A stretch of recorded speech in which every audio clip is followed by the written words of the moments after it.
However, that leads us to our last game of the weekend and finishes off the the weekend of the underdog, where the Atlanta Falcons go into Philadelphia and get a W. I'm and surprisingly just march right down the field at the end of the ball game, and a Philadelphia blunder, and throwing the That was ball not a when blunder. just That's run the inexcusable. ball. Yeah, that just run the ball. I mean, what are you even thinking? You're at the end of the game. I swear to God, sometimes, and I ran into this when I was coaching. You got these guys that think they're going to outsmart the game and they're going to pull something off, and sometimes you just got to know how to win. I swear to God, these people never took a gym class and got taught some random game in gym class and figured out how to win it. There are just times you got to figure out how to win as a coach. Just win. Okay, I don't care how ugly it looks. I don't care what you got to do. And to just win that ball game, you run the ball. You take time off the clock, because not doing so led directly to you losing the ball game. Now, Kirk Cousins showed flashes of his old self. He looked a little more mobile. I give him credit. Atlanta looked a lot more like I thought they were going to look. And maybe I've underrated the Pittsburgh Steelers defense in all of this. And maybe I've overrated the Philadelphia defense in all of this, because this is the second straight game that the Philadelphia defense has given up over 20 points. But the bottom line is this: Atlanta comes out with a victory, which should have been a defeat. And I look at directly at the coaching staff for this at Philadelphia.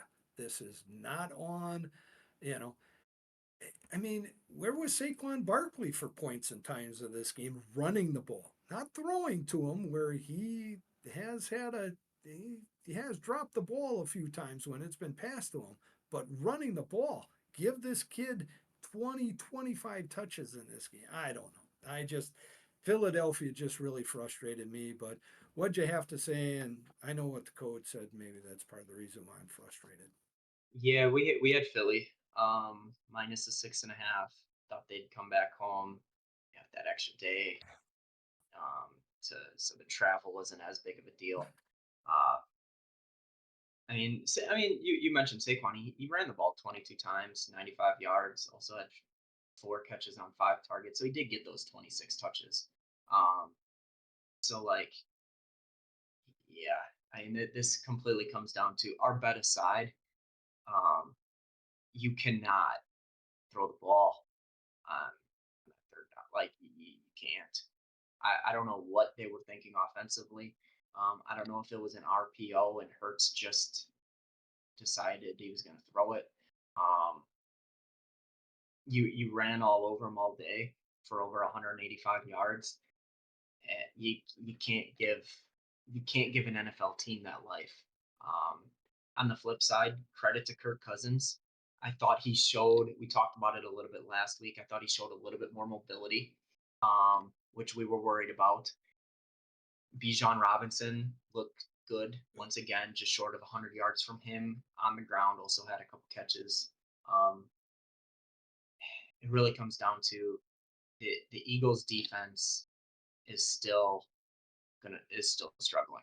Um, they gave up 150 yards on the ground to the Falcons, and although I think the Falcons have a good running back and a solid O line, um, the Eagles put a lot of first round picks into the center of their D line in the guys from Georgia. Um, at some point, Got to produce. you got to look at them. I mean, they ain't getting the job done. You brought Jordan Davis in specifically to stop the run, and they're getting run all over. Now he's not always on the field because they use him primarily in run downs, which isn't necessarily when they're getting killed. But at the same time, he still hasn't. And I loved him coming out of Georgia. He hasn't proved to me that he's a stud interior D lineman. Um, Jalen Carter, when he's got his head on straight, has been good, and when he puts effort forth, he's been good.